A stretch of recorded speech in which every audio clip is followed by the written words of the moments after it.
Véritable success story de la radio Espace Guinée, les grandes gueules, détentrices des meilleurs scores radio en Guinée, de la meilleure émission talk show, a donné le créneau horaire du départ au bureau et du retour à la maison, récoltant depuis des années consécutives le titre d'émission la plus écoutée en Guinée, toutes catégories confondues. Un grand total de plus de 5 millions d'auditeurs ont été fidèles au talk show Les GG, diffusé jour après jour sur toutes les stations du réseau Adafo Média de 9h à 10h30, un exploit qui restera longtemps dans les annales de la bande FM en Guinée. Plus que quelques minutes, on va donc les utiliser pour entendre M. Antoine Lama. Il est représentant, porte-parole des occupants et riverains de la décharge de Dar es Salaam. Le gouvernement, dans un récent communiqué, a sommé la 200aine de familles concernées par un nouveau déguerpissement, un déguerpissement annoncé, donc à évacuer les lieux sous peine de laisser ces machines entrer en action. Pourquoi ces habitants refusent-ils de libérer cette zone? À quelles conditions le feront-ils? Nous avons en notre compagnie ici, M. Antoine Lama. Bonjour. Bonjour. Bien, merci de répondre à notre invitation. Je vous remercie de m'avoir reçu ici. Bien. Et c'est un moment que nous attendions depuis fort longtemps. Parce il faut qu'il parle dans le micro, oui. Oui, rapprochez-vous du micro. Bien. Oui, c'est un moment que vous attendiez depuis longtemps. Ouais, je disais que c'est un moment que nous attendions depuis fort longtemps. Oui. Parce qu'aujourd'hui, vous êtes la radio la mieux écoutée. Et passer dans les GG serait que la vérité sera dite devant le peuple de Guinée et devant l'opinion nationale et internationale. Bien. Qu'est-ce qui se passe? Le gouvernement tente de vous faire déguerpir de la décharge. Vous êtes occupant riverain de cette décharge. Le gouvernement, d'abord, on va parler d'abord de l'indemnisation, parce qu'on a entendu que vous aurez été indemnisé à 2 reprises au moins pour certaines familles. Dites-nous que c'est vrai ou que ce n'est pas le cas. Est-ce que récemment, des familles ont reçu 20 millions de la part de l'État? Il n'a jamais été question que l'État donne 20 millions à nos familles. Ils nous ont proposé 20 millions, mais personne n'est parti prendre les 20 millions là. Parce que nous sommes victimes d'une chose aujourd'hui. En 97, il y a eu un premier déguerpissement dans cette localité. Donc les déguerpis de 97, on veut nous confondre à ces gens-là. Or, nous qui avions resté à l'époque, on n'a reçu aucun copec de l'État, soit disant que voilà, c'est ça pour que vous quittiez les lieux. Au contraire, lorsqu'ils ont démoli 107 bâtiments dans cette localité, ils ont mis une ceinture entre nous et le dépotoir. Ce n'était même pas un dépotoir. Voilà. Ils ont mis la ceinture, ils ont dit que vous qui êtes au dehors de cette ceinture-là, ce grillage-là, vous vous inquiétez de rien, parce que la partie dont on a besoin, c'est ce qu'on a pris. C'est comme ça que ça s'est passé. Et aujourd'hui, le dépotoir a débordé. Vous êtes aussi menacé, donc du coup, on vous met dans le lot de ceux qui doivent quitter la zone pour préserver leur vie. Dites-nous, parce qu'on le disait la fois passée, il y a cette saison, il y a la saison pluvieuse qui est là, et quand on se rappelle du drame de la fois passée, dites-nous qu'est-ce que vous entreprenez? Est-ce que vous allez rester malgré les risques tant que vous n'avez pas le montant que vous voulez? Bon, je vais vous dire une chose, tout le malheur qui nous arrive aujourd'hui, le seul responsable, c'est l'État. Imaginez-vous, vous ne pouvez pas trouver un lieu où il y a les ordures, aller construire là et loger. Personne ne peut le faire. Vous ne pouvez pas non plus être dans la saleté qu'on vous dit de quitter et que vous refusez. C'est que quelque part, il y a l'injustice. Et c'est cette injustice-là, tant que ça, c'est pas réglé, nous sommes là. Qui vous a trouvé là-bas, entre vous et les ordures? Les premiers occupants, c'est qui? C'est nous. Les ordures nous ont trouvés là-bas. Ah bon? Cette localité était une ancienne carrière. Et la carrière là, ce sont les militaires du génie route qui exploitaient cette carrière. À l'époque, tous ceux qui construisaient à Conakry achetaient la terre, latérite là-bas pour faire le remblai de leur sous-bassement. Moi j'ai vu ça, je suis tellement oculaire de cela. C'était 2 vieilles machines. Ces machines dont on a la photo derrière la monnaie guinéenne. C'est les machines de ce genre qui étaient là.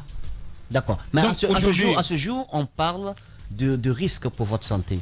Je ne sais pas si vous avez déjà quelques manifestations de maladies pulmonaires et autres, parce qu'on a quand même fait des reportages sur les lieux. Il y a aussi votre vie qui est en danger. À quel prix vous êtes prêt à quitter les lieux? À quel prix? Bon, je reviens à la charge encore. Ouais, rapprochez-vous du micro. Que tout le malheur qu'on a là-bas... C'est l'État, d'accord. Oui, mais on à a quel compris. prix vous êtes prêt à quelles quitter les lieux? conditions Maintenant, vous êtes prêt à quitter cette décharge? À quelles conditions? Il faut que l'État vienne évaluer les biens que nous avons réalisés sur le terrain et payer à juste prix donc 20 millions, ce que nous avons investi. 20 millions, ce n'est pas... Parce que les déguerpis de 97, c'est comme ça que le travail a été fait. Oui, mais moi j'ai quand même une Ils n'ont pas interrogation. voté un montant pour tout le monde. D'accord. Ils viennent évaluer la réalisation. Ta réalisation vaut combien? D'accord. Et puis on évalue dans le temps. Bien. Est-ce que telle maison, si on veut la construire maintenant, là, en ce temps, ça vaut combien? C'est comme ça on paye les gens. Alors, moi, mais pour nous, quelqu'un a Todi, quelqu'un a Villa, quelqu'un a étage, on dit tout le monde 20 millions. On ne peut pas prendre 20 millions. Alors, moi, j'ai 20 quand même... millions, c'est comme si Oui. moi je donnais de l'argent à ma femme, je dis bon, va te débrouiller avec ça, ça c'est ton manankoui. Vous êtes combien là-bas? Il y a combien de familles concernées? Monsieur Lama Antoine, donc représentant donc des occupants de la décharge de Il y a Dar es combien de Salaam. dames qui vivent sur place? Bon, pour l'instant, je ne peux vous dire exactement le nombre, mais nous sommes quand même nombreux. Vous êtes nombreux, vous avez une liste ou pas? La liste que j'ai ici, Oui. cette liste, c'est la liste des gens qui ont été déguerpis en 97. Ah d'accord. Et aujourd'hui, ils veulent nous faire croire qu'ils ont produit une autre liste pour dire que cette liste n'est pas... Alors, si c'est l'État qui a déguerpi, ils ont les preuves. Ils n'ont qu'à venir, on va confronter les preuves. Alors aujourd'hui, l'État a décidé, l'État menace de vous faire déguerpir. Qu'est-ce qui pourrait arriver? Et il semble que les jours à venir, les machines pourraient entrer. Oui, mais il y a un autre fait qu'il faille préciser, c'est que la décharge, il y a également le terrain de la décharge et les services publics quand même sont formels là-dessus. Le périmètre initial a été envahi, notamment par des occupants. Est-ce que vous pouvez exiger que l'État dédommage à Dar es Salaam des gens qui sont venus occuper le terrain alloué à la décharge, alors que ceux, par exemple, de Kaporoa, ne l'ont pas été? Vous avez reçu la mauvaise information. Au contraire, c'est les décharges qui ont envahi les gens. Personne, depuis qu'on a mis la limite, personne n'a franchi cette limite pour aller construire là. Non. C'est la décharge qui est venue vers nous. Et cette histoire de décharge, les gens parlent de montagne d'ordures. C'était pas ce que vous voyez là comme montagne. Effectivement, c'était une montagne. Mais une montagne que les ordures ont englouti. Dessus, il y avait une voie.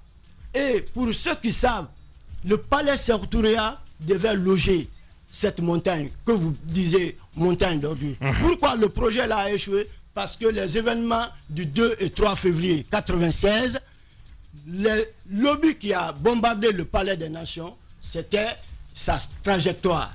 Donc, les gens ont conseillé au président Conté de ne pas faire son palais là.